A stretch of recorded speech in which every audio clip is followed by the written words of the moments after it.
Hi everybody, Dacob here. Welcome to the Fashion Coven. Where is everybody? Oh, look at the chat. It's already happening, you guys. Oh, hi everybody. Wow, look at this. MK, how you doing, sweetie? Letty, Mariam, Amira, Melly, Olfactive Stories, Asian Delight. Hello everybody. Woohoo! Whoop, whoop, whoop. Welcome to the countdown to Halloween 2020. This is the last Saturday before the final Saturday, which is Halloween night.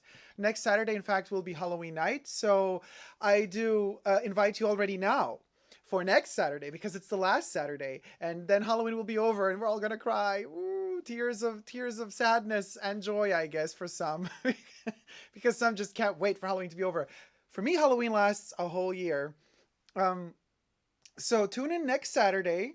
Also, 3 p.m. LA time, 6 p.m. New York time, midnight EU time.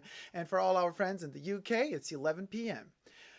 Um, while you're at it, let's just get through a couple of statistics here. Like literally, been checking out my analytics. Now, all of you who are watching now are subscribers because you got the notification that the video will begin. So no need to tell it to you guys, but just in case somebody new just tuned in by accident, literally like under 7% of the people that watch my channel are actually subscribed to my channel. What does this mean? If we had 20%, just 20% of people who are watching me actually being subscribed to my channel, we would have like over 100,000 subscribers.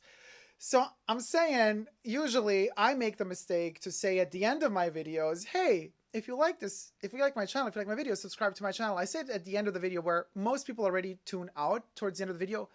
Bad tuning out towards the end of the video, or bad to tune out right after half the video because then you miss out half of the content of the video. But I'm going to start saying that I have to train myself to say it at the beginning of the video. So I'm saying it now already. If you haven't, but wish to, please consider subscribing to my channel, pushing the notifications button so that YouTube tells you whenever I do upload a video.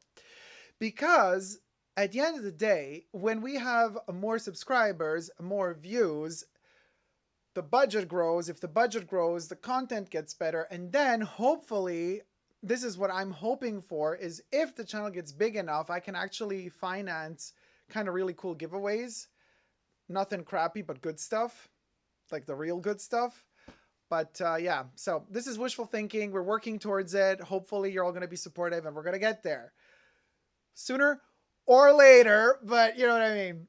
You guys, so there's a lot to touch base on. Let me just read a couple of comments. Oh, Asian Delight, love you. Love you too, sweetie. Oh, Emilia's in the house too. Hello. Whoop, whoop. Love you too, guys. Amira, hey, hey, looking great. Thank you. Oh, yes, let me tell you what I'm wearing. Candy, well, let me say hello to everybody. Helen French, hello. Candy Fluff, MK.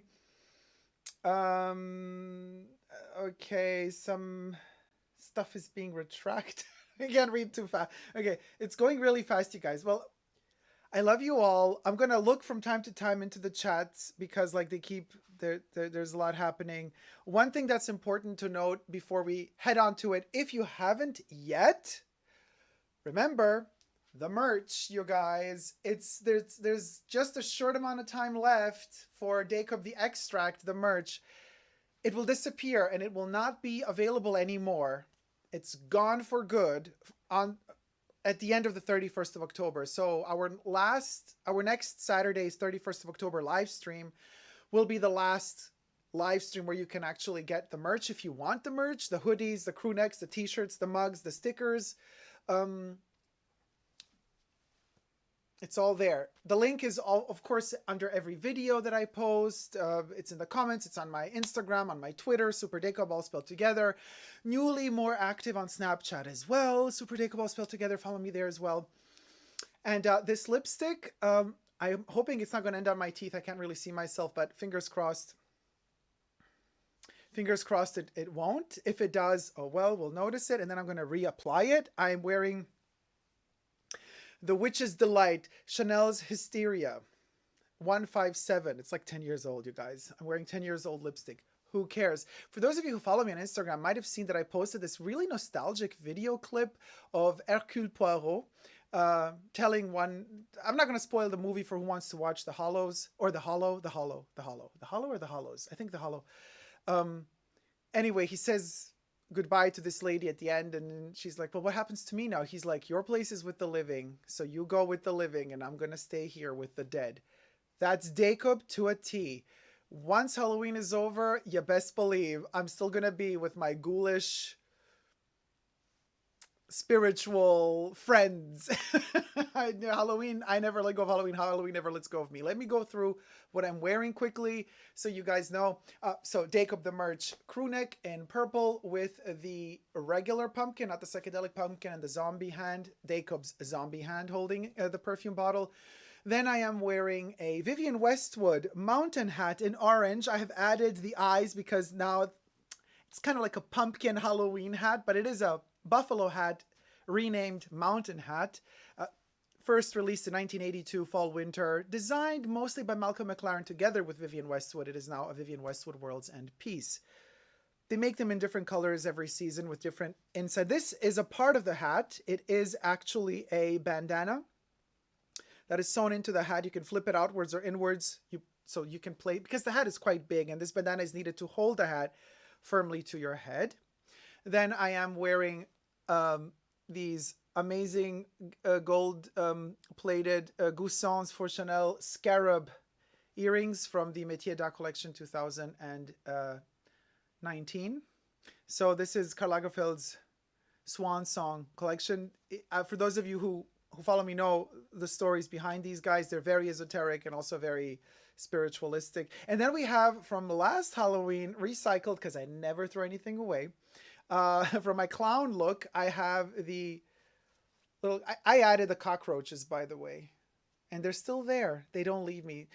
So we have that as well. And that's about it now, but let's get to the first topic of the night. I think for that occasion, MK says, tonight, Deco Piero. Yeah. So everybody, Robert says hello. Hi, Robert. Amita, my sweatshirt is so comfortable. I have the white one with pink pumpkin. Oh yeah, you have the psychedelic pumpkin, Amita. Great. Thank you so much for supporting the Fashion Bunker and for purchasing the merch. And I'm super happy that it's comfy to wear as well. Mine is too. And as I said in my other videos, I wanted a used look for me personally. I know everybody has different preferences, but like for a Halloween piece, I love the saturated 80s colors. That's what I was going for. But then I wanted, like, I'm washing them, I'm using them a lot, and I want them to get used, to get a little bit of scuff on them. Like maybe the cuffs here to like break a little, but they're just not breaking. The quality is really that good, but I wanted a little bit of that as if it came really from the 80s. It's just, they're holding up really well. So the hat gives me Canadian mountains vibes. Yeah, except the buffalo hat is actually inspired by the Peru or the Andes. But a lot of people do say that it does look Canadian as well. Oh, Rich Mitch. Hey, Rich Mitch. How's it going? Holler Nathan says you look amazing. Thank you, sweetie. Yeah, it's Halloween, you guys. Now let's get to the first topic. So, for the occasion of the first topic, I guess we could flip to the top bottom camera. So we say hello to today's magical world of the Fashion Bunker Coven. Here, as I was talking about the earrings, we also have the brooch, the love of my life. You can see in the back all the secrets. This is typical for Chanel, hiding mysteries and secrets in places where you wouldn't look. These are hieroglyphs or hieroglyphics explaining something. It's a mystery. Let's not get to it. I've been trying to unlock the pattern and the mystery for a while now, but the same and smaller is hidden behind the earrings as well. But so topic Chanel, topic Halloween, you guys, we are going to do another thing that I did last week, which is we're going to review a perfume live. Because it went really well last week. A lot of you enjoyed my review of Comme des Garçons tape perfume. Well, Comme des Garçons 2011 release Eau De Parfum perfume, which I just call tape because it has a reminiscence of tape. You can check out that video. It's already online on YouTube. But this time, we're going to do something that has not been reviewed on my channel yet, and it is Chanel. And we will be reviewing Cristalle's Eau De Parfum. This is the 100 ml spray bottle. Now, I have reviewed the Eau de Toilette. And I've spoken about it several times. Dior Toilette, which was released in the 70s, right after Coco Chanel's passing. The perfumer behind it is Henri Robert. That one has been reviewed. The Eau De Parfum was released in 1993 by Jacques Polge. So it's even more. So let me just unbox it first as I talk to you a little bit about why doing it for Halloween. Now, when this video will be cut and uploaded on its own on my YouTube channel as the CRISTALLE Eau De Parfum video or review, whoever will be watching in the future, let me just, and you're going to be seeing me like this thinking, what the heck? Let me just tell you, I am reviewing this perfume during the Halloween season. It is a live stream, or it was. It won't be by the time you're watching it again in the future. Oh, this is messy. We're talking past, present, and future at once. And there's a reason why this particular fragrance really needs to be reviewed in this time of the year. And it all begins as a fairy tale. So once upon a time, there was this lovely, lovely lady without a mother and without a father. She was an orphan.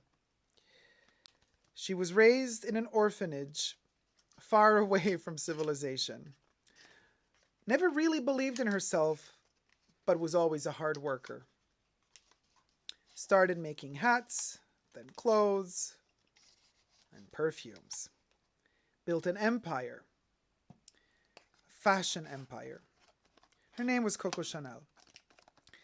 Throughout her life, she has seen a lot of sorrow, a lot of pain, a lot of great stuff too. She has, oh my God, it already smells out of the box, you guys. She has had love, but she has lost love. She never had children. She was very unfortunate in that department. She was also very unfortunate in love because she would always, either the people she loved would die or they could not marry her because they only could marry who was from aristocratic heritage, and she was not. As years passed and the older she got, the more, well, a lot of things happened. There were wars that happened, more loves lost, loves found, more loves lost, supporting the arts, supporting theater, painting, sculptors, in secret supporting them as well. A very dear friend of hers, Jacques Cocteau, at the beginning, Jean Cocteau was not conscious of the fact, he was not aware of the fact that she was actually financing his plays to theaters behind his back because she didn't want him to feel guilty for it. But she lived a long life, and the older this lady got, and the more friends passed away, and the more alone she was, and the more afraid she was of dying, of being alone, of losing everything. And she was afraid of the night. She was afraid of sleeping alone in her bed, in her big, big house in Rue Cambon 31, in her apartment. She couldn't.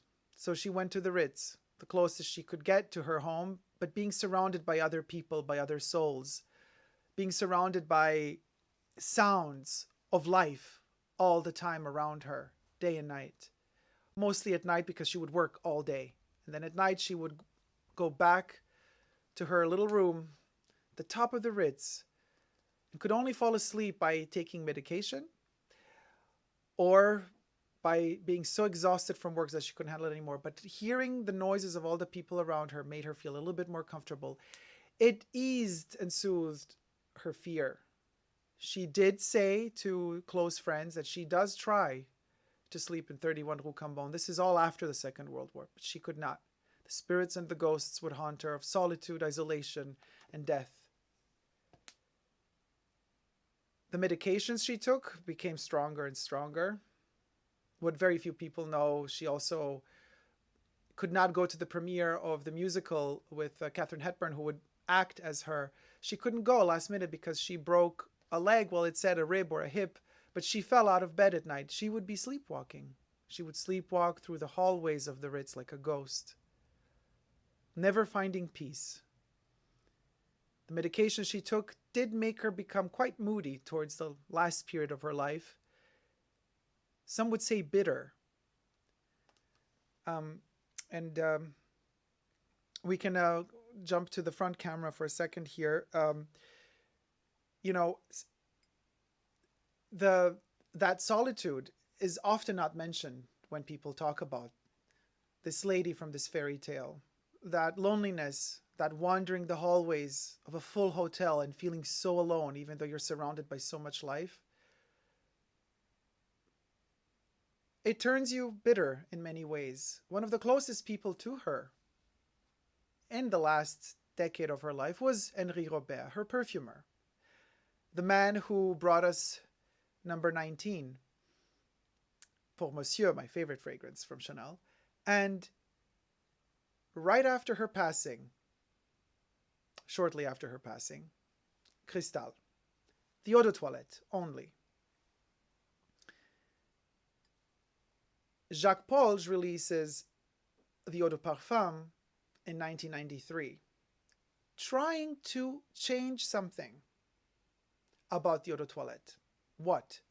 Well, we need to get back to our fairy tale to understand before we get to the Eau De Parfum. We have to understand the Eau de Toilette. We have to understand the story behind it. It is said that Henri Robert, being so close to Chanel, also felt how bitter she became. And those moments where she was so attached, so desperately attached to life, and that fear of losing that life would turn into an acidity. Cristal is said, the eau de toilette is said to be a memory of her spirit in the last years, like an homage, as if Henri Robert made a poem dedicated to Coco, describing her in the last period of her life. The last, maybe not even 10 years, 5 years of her life, 10 to 5 years of her life. It is a fragrance that is very crystalline. In fact, it's called Cristal. It is a chypre. It is full loaded. The eau de toilette is full loaded with oak moss. In fact, on the packaging of the eau de toilette only, not the eau de parfum, with all the IFRA regulations and all the bull SHIT that, they're trying to sell it. Anyway, Chanel is still struggling to keep up with the oak moss. In fact, they listed double, twice. That's the only Chanel fragrance of the entire Chanel repertoire that has 2 oak mosses listed in the ingredients. Tree moss and oak moss. They're the same thing, more or less, but I have a sneaky suspicion Chanel found a way to, because listing it as a different ingredient twice, maybe they have an opportunity, they found a loophole to inject more oak moss into the fragrance than they would be allowed if they just listed 1 oak moss instead of also the tree moss. On the other hand, the Cristal Eau de Parfum does not have any oak moss, any tree moss listed whatsoever. It is a vetiver impersonation of an oak moss. But anyway,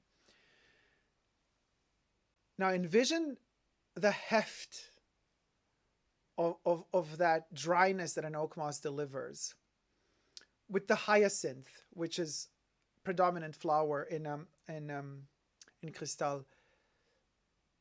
It's almost like a ashy, like a dried up cigarette. Coco was famous for every photo we have of her, even working in her atelier, she's smoking a cigarette. That smoky cigarette is in the eau de toilette a living cigarette. It's still alive. In the eau de parfum, it's a memory of it. It's an ashtray. The cigarette has been turned off. The person who's smoking is no longer with us. That person is dead. So we have the ashtray that remains of that cigarette that was once a living cigarette, which was the eau de toilette. Henri Robert delivers a poem, a love letter to Coco Chanel through Cristal Eau de Toilette. He tells us that through the smell, he tells a story. The story of his love for this woman who, despite the fact that she had her very bitter moments and moments when she would be lost, also because of the medications that she was taking, sometimes she would be forgetful of things. And then that return to the lucidity, being lucid, very, very clear about where she was, what she was doing, her history. And then those moments when she would forget. And she's quoted to have said herself, sometimes I lose myself inside my own myth, the labyrinth of my own myth. because she would invent stories about her past. She would be terribly ashamed of being an orphan, of not coming from a wealthy family, of not coming from any family for that matter. Mother died when she was very young. Father left her, abandoned her at the door of the Aubazine orphanage. So sometimes she would tell people that her father was a rich salesman that moved to America to work and would come to visit her from time to time, and that she was living with her aunts. But by the 60s, by the late 60s, latest by the late 60s, that the last years of her life, everybody knew the truth, but people went along with her for the love of her. She tells you a story about her aunts, and no orphanages were ever mentioned, and you just go along with it. And Henri Robert did as well. So Cristalle whispers the truth through a very crystalline, clear vision of her life. But the crystal that we see, that perfect visual that we see, that this poem that depicts Chanel through the eau de toilette is bitter. Because that was her in her last moments. But still clinging to life, wanting to be happy, wanting to have positive energy, but not being able to, not all the time. Now let's fast forward to 1993, where Jacques Polge releases Cristal Eau De Parfum. He tries to give to that last poem that Henri Robert dedicated to Chanel through Cristal Eau de Toilette, he tries to give it a more happy ending, a happier ending. Let's spray it on and see if we get that happy ending. Now you're starting to also understand why reviewing this fragrance during Halloween, there's nothing more ghostly than Cristal when it comes to Chanel fragrances, because it's a perfume dedicated to a ghost, because the Eau de Parfum is dedicated to the Eau de Toilette that was dedicated to Chanel's last years. So, okay. It's invigorating. The second you smell it, I realize Jacques wants her back. He brought her back from the ashes. And he's telling us Cristal is not just a very, very dry chypre with bitter undertones, which are extremely elegant, by the way. This is not a bitter you run away from. It's a bitter you stick to. But here he's telling us, let's bubble it up. Let's elevate it all in the head notes, in the top notes. And in fact, I have here the listing of these notes is really kind of funny. I mean, because they do list mandarin orange in the top notes, and then it goes into peach, melon, ylang ylang, jasmine in the mid notes, and base notes are vetiver and oak moss. The oak moss is not here anymore, but it doesn't matter. There's a lot of vetiver and something synthetic too, but Chanel doesn't shy away from synthetics. I mean, Chanel is famous for aldehydes anyway, so here we're not listed. We're not having an aldehyde, but it is an aldehyde opening. Mandarin orange, all these citrusy tones, you know, they're kind of bland. What is important here is, I guess in this case, you could say ylang ylang and the jasmine, which is much more predominant here, and it creates a more living fragrance. While the Eau de Toilette it's dead. I know this sounds terrible, but it's dead in a good way. It acknowledges the power of abandoning life and entering into another realm. Cristal Eau de Toilette. It acknowledges the end of something. And you know, I always say this, a fragrance is in itself a short life story, poem that you wear on your own skin. You spray it, you got the head notes, and you got the mid notes, and then the base notes, and the perfume dies on your skin. It lives thanks to your skin, because on your skin, it combines with your own essential oils, with your own pheromones and hormones, and it becomes your own smell. And then it slowly fades out with time, and then you experience the last breath of life of that fragrance. It's that last moment of that last note of the end of the base notes. And I say, you know, I managed to smell that out by a trick that I use after the fragrance has been on my skin for a couple of hours and it's very, very toned down. You almost can't smell it anymore. Then that spot where I sprayed the perfume, I would heat it up with my nose, like I blow onto it, like hot, you know, from the nose, the hot air from inside my lungs, I blow that onto the spot where the fragrance was sprayed, and that frees those last few molecules of perfume that have been developing and mixing with my own skin for all those hours, and then I inhale it right after I've heated it up. That's when you get the magic. That's the last. You get to do that 2 to 3 times, and then the whole perfume is gone. And I live for the Chanel dry down, for those last moments, that last breath of air.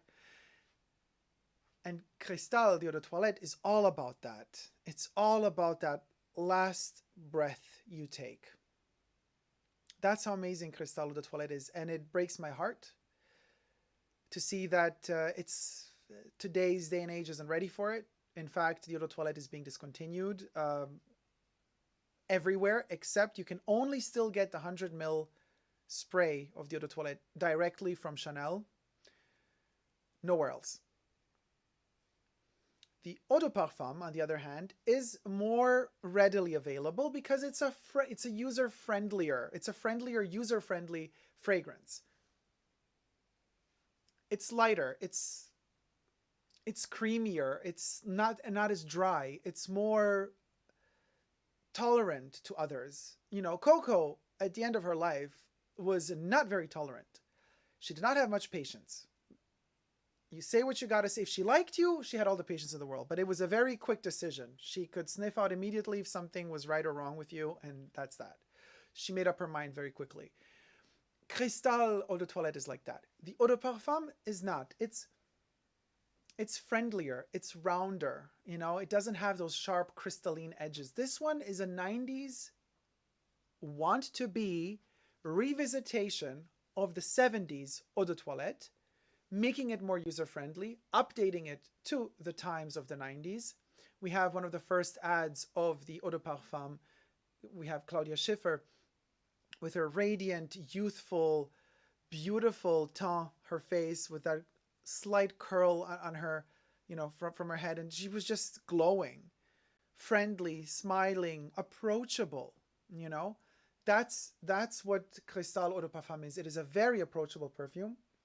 It is not promoted nowadays, and it is a Chypre, so it's even if it's from the 90s, it still has it's still not just reminiscent of, but it is homaging the 70s Chypres. And the 70s, to me, at the end of the day, Chypre exists from way before the 70s, but the 70s were the best time for Chypre because the 70s brought us these Chypre bombs that were so avant-garde. I mean, just look at Yves Saint Laurent's Rive Gauche, one of the best. It's like a metallic oak moss bomb. It's such a bizarre fragrance. You gotta love it. But as the 90s kick in, we have a different approach to Chypre altogether. And this one is a 90s version of a 70s Chypre.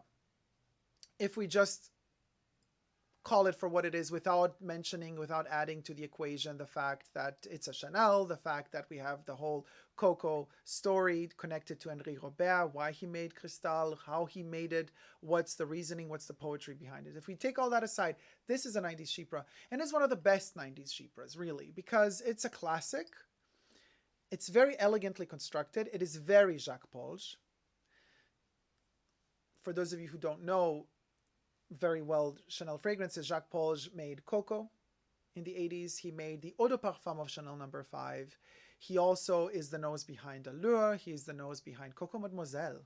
He's the nose behind Coco Noir. And he's the nose behind most of the Les Exclusives fragrances that came out, well, in the 90s being En Fleur de Chanel, which is now discontinued, and then in the 2000s, the relaunch of the Les Exclusives range of the first 4 from the 20s. Jacques Polge has nothing to do with those, obviously, but all the others, Jacques Polge. So he has a very big body of work within Chanel perfumery. He is to date the Chanel perfumer who has released most perfumes that are still in rotation today. Ernest Beau did a lot as well, but you never know, because the myth of Chanel, not just the myth of Chanel the woman, but also the myth of Chanel the brand, is endless. I mean, every couple of months, some photo of some drawing or some sketch or some photo from some mysterious magazine pops up with some fragrance that you from Chanel from the 20s or 30s, that one that we've never heard of. You know, did they just keep popping up? So we don't know really. I guess only within the Chanel archives they truly know the truth, how many Chanel fragrances have been released in the 20s, 30s, 40s, and then 50s, 60s. But if we go from what we know officially existed, Jacques made the most fragrances. Olivier now took over. I would be curious to know how Olivier would tackle a Chypre, how Olivier would tackle further development of Cristal, because Jacques pushed it further. You know, Jacques created even a flanker of Cristal by creating Cristal Eau Verte, where the mandarin is accentuated even more than it is here. Here he began with the mandarin, he ended it with Eau Verte. Eau Verte being even more user-friendly than the Cristal Eau De Parfum. But I wonder how Olivier would tackle the Cristal legacy, because Chanel is kind of cutting off, chopping off, reducing almost everything, as they are. By the way, it's official. I've received confirmation the 50 ml size of Pour Monsieur is dead. They're not producing it anymore because Pour Monsieur isn't selling that well. Can you believe it? The best perfume Chanel ever made, in my humble opinion. 50 ml doesn't exist anymore, only 100 left. So, back to Cristal, Eau de Parfum.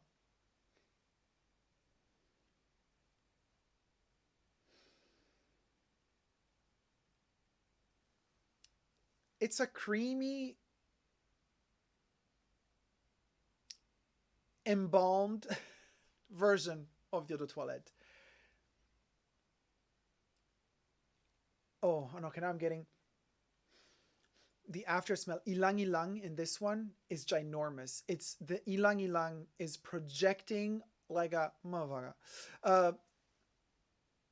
it's all about the Ilang Ilang for me. I mean, it's very similar, and we're talking really fine nuances here, you guys, but it's very, very similar in that, in the palate, in the olfactory aspect of the fragrance, once it settles in the back of your throat and then you kind of exhale and then you kind of smell it again through the nose, it has a reminiscence of today's formulation of Samsara by Guerlain.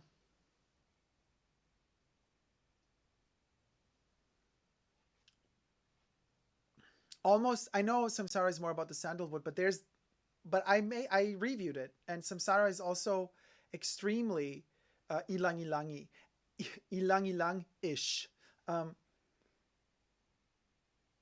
this one has a connection. It's almost the same as Samsara. Let me just double check here, or let me check drum roll. Oh, a lot of comments. Yes, Cristal de Parfum. Okay, I like Cristal. Is Cristal being discontinued? The Eau de Toilette is close to being discontinued. Coco de Parfum is so Halloween, says Mariam. Mira says drum roll. Okay, good then. Robert says Cristal number 19 and Eau de Cologne Les Exclusives are the only fragrances I like from Chanel, says MK. Really, MK? You don't like Pour Monsieur? Helen says, MK, don't you like Samsara, Coco Chanel, Jardin de Bagatelle, or number 5? I do like Cristal, but never bought it. MK says, French, I do not like, I do like them, but not on me. Ça sent la plis de cheval sur moi. Oh, okay. Really? Sounds like horse? Okay. Oh no, Asian Delight. My poor Cristal. You'll find it, sweetie. My mother used to wear it a lot. It reminds me of good memories from the 90s. I have the same issue with real sandalwood, olfactive stories. Says, oh, says MK. I never knew this about Coco, says Melly. Yeah, there's a lot, you guys. There's a lot that's not said. There's a lot about Coco. You know, people love to talk gossip. People love to drop the N word. Oh my God, the NA word, the four-letter word. Oh, this is like, oh, these faux pas. In 2020, you say the N word and everybody thinks. But it's just take that away. It's not. There's. I'm so tired of fighting and trying to explain it, and it's been proven over and over again. The woman is not what people say she was in the negative way. She wasn't. So it just, I'm like, okay, you want to believe she was what she was, believe whatever you want. I'm not a perfume expert, but I can't see how Rive Gauche, which used to be one of my mom's signature fragrances, and Cristal are similar. Well, MK, you have to. Cristal Eau de Toilette and Rive Gauche are both Chypres. They have the same, not the same notes, but they have the same architecture. The bitter lemon in Cristal is everything, says Emilio. What makes perfumery so interesting, sometimes I surprise myself at appreciating my nemesis fragrances on other people. Everyone's skin is different. I like... Catch my whiff. Super Dacob, I love fragrance story time. Oh, thank you. What would be his... Okay, what am I reading here? JM says bonjour, bonsoir, hello, hello. Okay. What would be his perfume? Whose perfume? Okay, I don't know. Good grief. Okay, I'm losing myself in these comments, you guys. Also...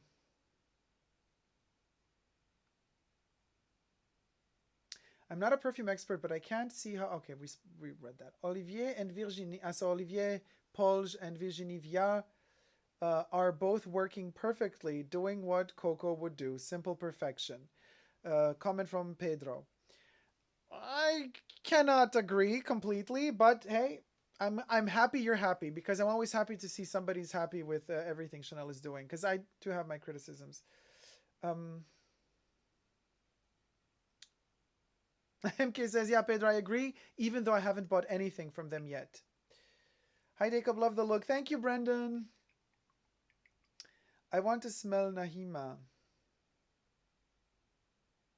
Jardin de Bagatelle is so elegant. I totally see Virginie working just the way Coco did in her comeback. She knows heritage and simplicity and good design. Yeah, for the haute couture she does. For the pret-à-porter, there's a lot of tackiness going on there too. That's far from simple. All right. So back to Cristal. I also wanted to let it develop a little bit on my skin. So definitely in that ylang ylang phase of the Eau De Parfum Cristal, you do there's the samsara going on there. Of course, they're very different. Of course, they end. It's like samsara begins her path here. Her story begins here. Cristal Eau De Parfum story begins here. And they kind of cross paths at a certain point, but then they kind of veer away from each other again. And in that crossing point, we have the ylang ylang. And then when they kind of veer away from each other, samsara ends in that sandalwood that we all know and appreciate so much, and that a lot of us complain about because it's the reformulated version of it is not as deep and blah, blah, blah, blah, blah, as the original, you know, whatever. It is what it is. Guerlain does what they do.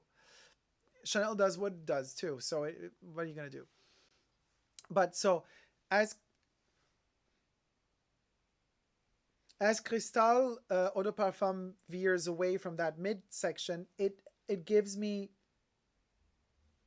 a heavy vetiver, like a coat covering the ylang ylang.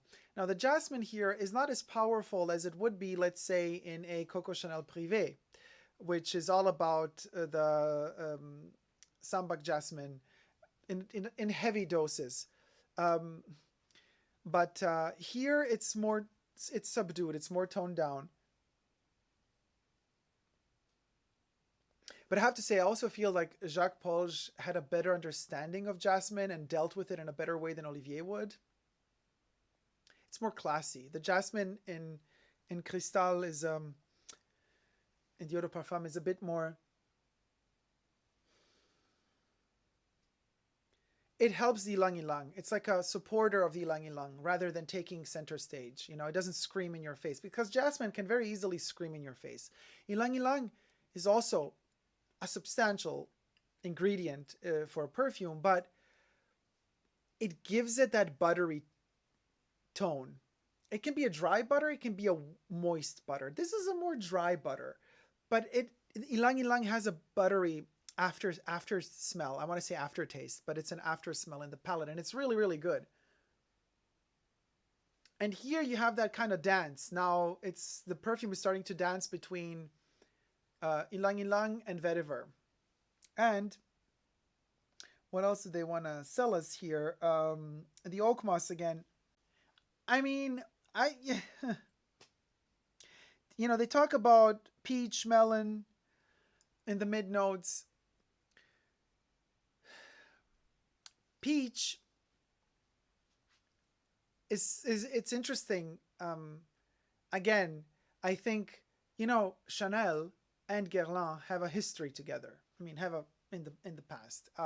Guerlain and being fundamentally a perfume maison, Chanel being a fashion maison, but Chanel wanted to take over the perfume world. So there was a bit of friction going on there between the two houses. And you can imagine at one point, they had a sort of an internal competition, like who can copy whose fragrance better, if Chanel can come as close as possible to, I think it was Shalimar, or if Guerlain can come as close as possible to number 5. Guerlain won, and they were allowed to release a fragrance that, of course, was not allowed to be called Chanel number 5, but it is still available today, and it's called Liu, Guerlain Liu, and in fact, it smells very similar to Chanel number 5, if not in some cases more wearable, softer, more delicate, more complex in some ways than the Chanel number 5 that we know today. How it was in the 20s, different story. Just talking about what we smell out today. The Liu of today is a very interesting fragrance. Similar here, I have the feeling that peach is very reminiscent, again, we're going back to Guerlain, is very reminiscent of Mitsuko, of Mitsuko's peach, the famous peach, one of the first peaches added to a chypre, was from Mitsuko. Again, a Guerlain fragrance. Here, that fluffy, fuzzy peach within a chypre context, but not in the top notes, in the mid notes, has a structural similarity to Mitsuko by Guerlain. So you see, Cristal is a complex concoction because if you guys know how Mitsuko smells or how Samsara smells, they are very particular, very character-full fragrances. They take no prisoners, neither one of the two. And to have incorporated their spirit, and here we go again with Halloween, their spirit and their ghost within Cristal, some way, shape, or form. There is a timbre, like a vibration it vibrates in a similar way to Samsara and Mitsuko. That spirit is in there. It's encapsulated within this crystal that appears to be crystalline, translucent, transparent, but there are histories there as well. There's stuff hidden there as well. And the ylang ylang, to me, is completely the Samsara ylang ylang.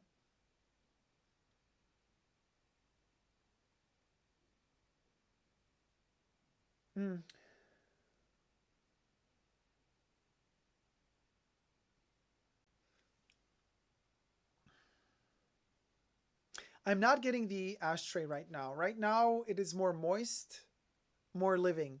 And again, this is something I feel Jacques tried to do because when confronted with the eau de toilette of Cristal, I'm sure he sensed, like I sense it out too, that it's the spirit of the late years of Coco Chanel, you know, and it was a fading spirit. It was being aware and conscious of the fact that something is coming to an end.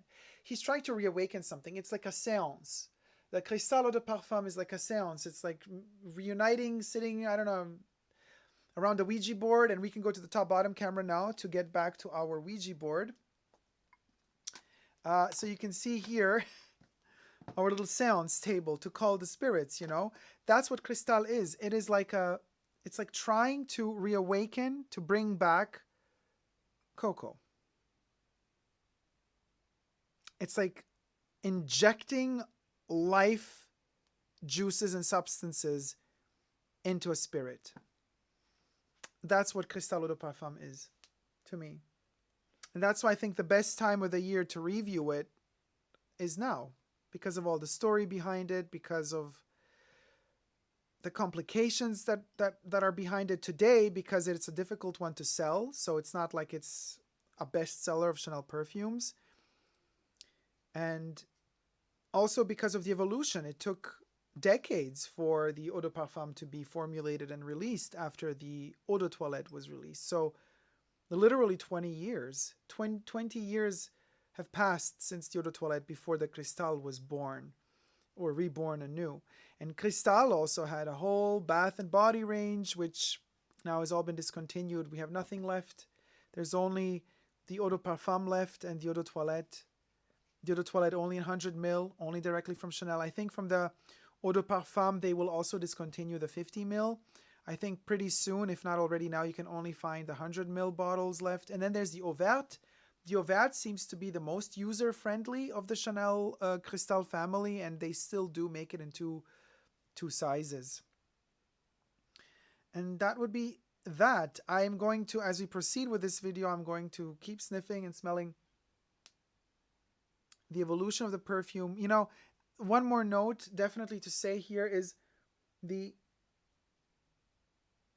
and I've said this about Cristal Eau de Toilette too, and I sense it out here as well. I know it's an ingredient that's not listed, but if you go back to watch my Cristal video, I mention it in the Cristal Eau de Toilette review as well. The ilang ilang, but also there is this cyclamen note that I know it's not listed in here, but I know my cyclamens because I used to collect them in the forest with my grandma, the wild cyclamens, not the ones you can buy in flower shops. They're really tiny, they're small, and they grow in this time of the year, September, October, in forests. And there is a slight sweetness. It's like a comforting sweetness. We're not talking sugar sweet. We're talking like honey from a distance type of sweetness. It leaves a trail behind itself, very, very long trail, very, very thin trail, but you sense it in the forest very clearly, and then you follow it, and then you always end up hitting this batch of cyclamens growing in a spot, and usually they occupy a bigger area, you know, and they all grow together united, and they're just so beautiful, those tiny dots of beautiful, clean, rosy colors surrounded by these round leaves with shades of green that kind of, they're just so majestic. I love them to bits because they're so fragile, delicate, and tiny, but powerful in smell. And this is kind of like, for me now, in the mid notes dry down, I've kind of hit that meadow where on my skin I find the meadow with the cyclamens. Well, they would never grow in a meadow. Cyclamens grow underneath usually evergreen trees. Like they like the shade, they like to hide. Yeah. And also what is so fascinating about this, it intensifies. The more it's on my skin, the more intense it grows. It grows literally like a plant on you. It's like it's alive. It keeps growing. It becomes deeper and deeper. It's occupying this space, but it's like enhancing. It's like vibrating more and more. It's becoming almost chalky, but creamy chalky. It's like it invades your whole breathing space and area. And in fact, I would say it's almost like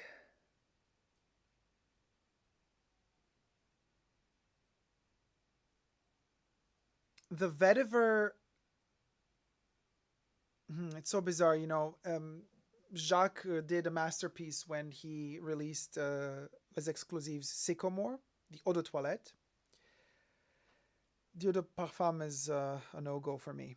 But the Eau De Toilette is amazing. And the first versions of the Eau De Toilette have this vetiver in them that is very particular. It's like you're pulling out the vetiver root out of the soil, and it's a wet soil, and it's a wet root, and everything is, it smells like wet soil, you know? And it's amazing. And there's the tobacco there as well, so it becomes also more smoky and dark. But here, the vetiver, it's almost like you've dried up at one point the ilang ilang flowers, the plants, and you've crushed them and you've made like a dust out of them. And then you throw that dust all over the vetiver that you've just harvested. And you let that dust soak it, like the vetiver, like the dust particles of the ilang ilang suck up the wetness of the vetiver. And then the two combine. So the vetiver has this dry tone to it. It's not as moist as it could be because you smell out that the ilang ilang keeps drying it up. So the vetiver is trying to kind of push that humidity out, and the ilang ilang is sucking it. And that duality, that tension or that friction, if you may, is what creates a beautiful dynamic pulse to this perfume on my skin. I need a sip of water while I'm blabbering. So, in conclusion, I know I have said in my Chanel number 19, a review of the pure perfume, you could check that out on my channel as well. I've said that it's a poem to Chanel. It's a beautiful poem to the birth of Chanel. This one could have been perhaps in the Eau De Toilette form, instead of it being called Cristal, which I love the name Cristal. I think it suits this perfume very well, but it could have been called, 1971, like the date of her death. Maybe the Eau De Toilette should have been that number, but the 1993 concentration and formulation that Jacques Polge brought out, this one can be called Cristal because it makes more sense to call this one Cristal because it kind of crystallizes the story of the Eau De Toilette. It brings it back to life. It gives us a new chapter. It breathes new life into this spirit, into this ghost, which is Coco in her last years. And how funny that she was so present in the media in her last years. She could hide a lot of her past, from the 20s, from the 10s, because back then, there was no such thing as media really. And there was, nowadays everything is digitalized. It's really hard to hide your traces from your past. But back then you could. And despite the fact that in the late 60s, in the 60s, she was in the media and collections and everything was, documented very well, she still managed to be elusive. A mystery, a ghost, even in the 60s. We still don't know everything about her, and I mean, we never will. And her myth is like that labyrinth. It keeps growing, and she keeps kind of sometimes poking out from behind some corner within the labyrinth, and then she hides again and runs away, and you keep running after her, and then you get lost, and then you find the right path again, and then you get lost again. But the pleasure of getting to know Coco is also enjoying that pleasure of losing yourself within that labyrinth. And Cristal is literally a very big chunk, a very big portion of that labyrinth. And it is wonderful to lose yourself within it. It is work to learn to love this perfume. And that's why I love the Cristal range in general, because it's a serious fragrance. It doesn't just give you these pleasant vibes the second you put it on. It doesn't just say, I'm an easy, office-friendly, user-friendly scent. No, it's work. It's like, are you ready to do the work? If you're ready to, just like Coco, she worked till her dying day. She died on a Sunday, and while she was dying, she was said to have said, oh, of course I'm going to die on a Sunday, the only day I don't work. To appreciate this perfume, you got to be ready to work for it. That's the magic of it at the end of the day. It's very satisfying, but it's only satisfying if you know. If you know. You learn to know it, but it's only satisfying if you are ready to work for it. And you know how it is. People nowadays are just not ready to. Everything that's considered entertainment, everything that's considered consumer good or consumer goods has to be devoured injected, ingested, and barfed out immediately after that so that you can purchase something else anew. Like everything has to be quick and everything has to be super easy to understand, and that's it. But this comes from another era. This comes from a time where you had to be ready to work for it. Pierpaolo Pasolini, one of my favorite film directors and also poets and I mean intellectuals, he also always used to say, you know, you can't give the audience, you can't make the audience, you can't stupidify the audience by just delivering stuff on a silver platter to them over and over and over again, because people will become lazy, because they will unlearn how to actually learn. So a movie, he would make a movie that would stimulate you to think, to research, to learn. This perfume does the same. And that's why it's not so much of a huge seller success these days, because people are not ready to work to love it. They're like, I have 5 billion other perfumes to choose from. If you're not going to deliver to my nose exactly what I want you to, then bitch, bye. And that's bad. We should not be that way. Because ultimately, with that mentality in mind of just thinking, well, I got something better is around the corner anyway, I'm not going to commit. We bring this type of attitude also into our everyday lives. We bring this sort of sick attitude also into how we look for relationships. Dating apps. Everything has become so quick so that you don't even commit to a date. You don't even commit to getting to know somebody, because you already know that around the corner is the next person who's going to click on your profile, like your this or that image, and then you're going to start chatting with them, you're going to meet up with them, and it's just a vicious circle, and it's never ending. And there's no satisfaction. There's no pure satisfaction. It's not gratifying. Ultimately, it does not lead to happiness.